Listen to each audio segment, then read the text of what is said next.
Stress was originally an engineering term. Now, instead of buildings collapsing,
people are collapsing.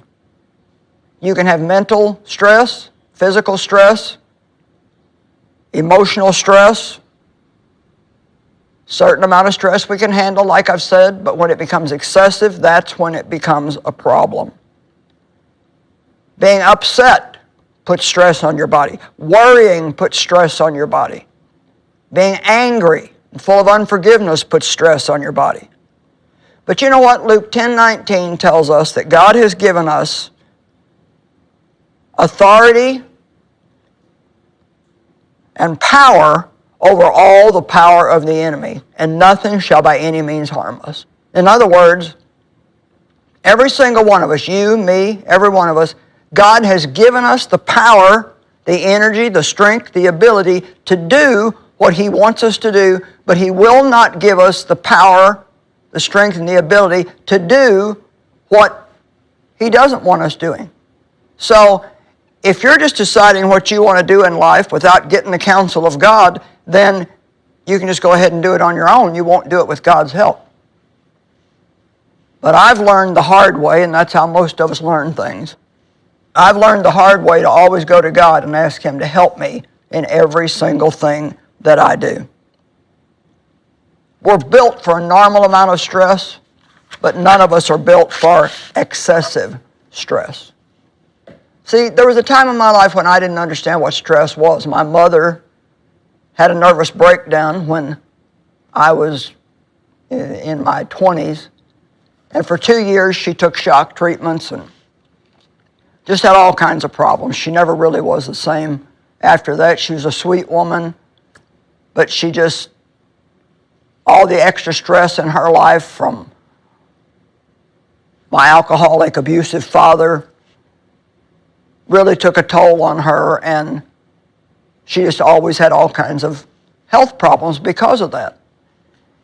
But because she had had a nervous breakdown, anytime anybody mentioned the word stress to me, I would go to the doctor not feeling good, and they would say, well, it's just stress. And that would make me so mad because I felt like they were telling me that I couldn't handle life And I was strong. I was a strong woman of God, and I could handle whatever I needed to handle. Well, you know what? That's really not true for any of us. You can handle what God gives you to handle. But when you start trying to go beyond that and do things just because you feel like doing it or you want to do it, or you're a people pleaser and you don't know how to say no to anybody, those are the things that wear us out. Do you complain about your schedule?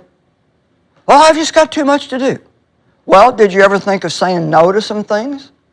I was crabbing about my schedule one time with the Lord. No sane person could be expected to do all that I do.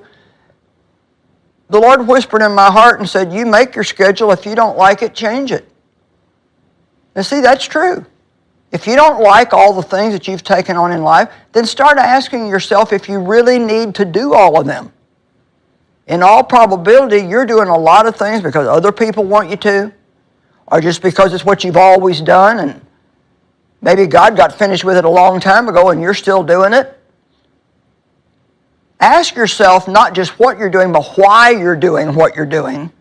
And anything that's not being done with the right motive, cut it out of your life. We always feel like we have to do all these things, but there's a lot of things we don't have to do if we really don't want to. My question today is not, do you have stress? Everybody has stress. My question is are you managing the stress in your life? When it becomes excessive, are you cutting some things out of your life? Are you taking measures to avoid having too much stress? I said, are you taking measures? I don't know why we always think that other people shouldn't pressure us.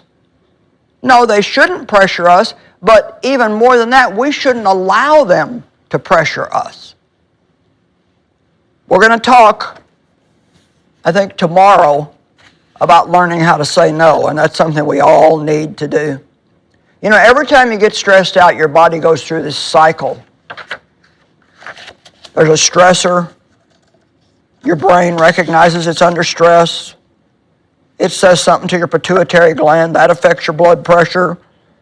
It affects your adrenal glands. Then your body releases cortisol and cortisone. Then adrenaline is released, and your body just goes through this cycle of stuff. Well, you know, it's kind of like a rubber band. I got a nice new rubber band here. If I just, I can stretch it and it goes back, stretch it and it goes back, stretch it and it goes back. Well, that's what happens to our body. We can stress it, get a good night's rest, and it goes back. You can stretch it, get a good night's rest, and it goes back. You can really stress it, and something breaks. Well, you know what we do a lot of times? We tie a knot in it and just keep going. Well, have you ever had a rubber band that had so many knots in it that you couldn't even tell what it was anymore? I wonder how many knots you have in you. Oh, I've got this big knot in the back of my neck. Oh, I've got this knot here in my shoulder. I don't know what that's from. Well, you know what it's from? It's from doing this all the time.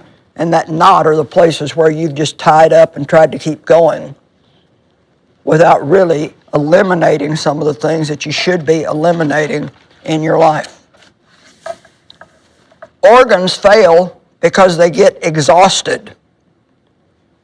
Stress causes illness in our body, and even though the illness is real, stress is the root of it. Noise is stressful. And I tell you, I don't know. I like music, but when it is loud and wild, it just wears me out. Now, if you're 20, you may like that.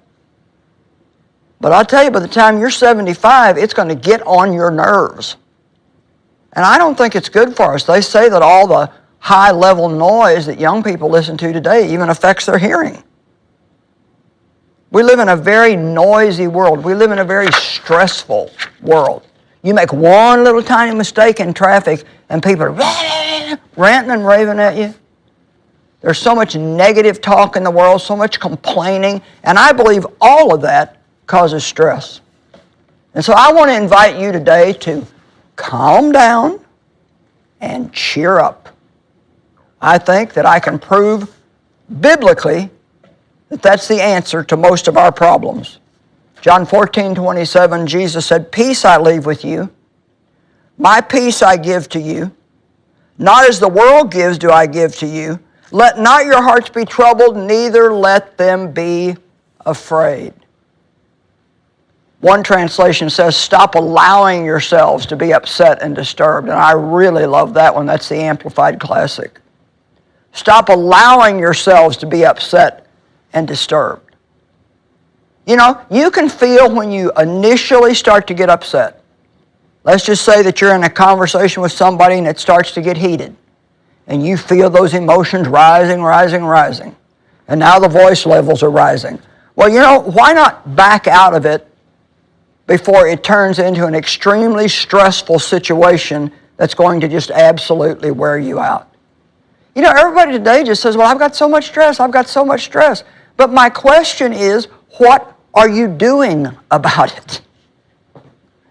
Are you doing anything about it other than complaining about it? Any one of us can look at our life, and you could write down everything you do for a week and go back and look at the things that you did that you really didn't need to do, and I can tell you,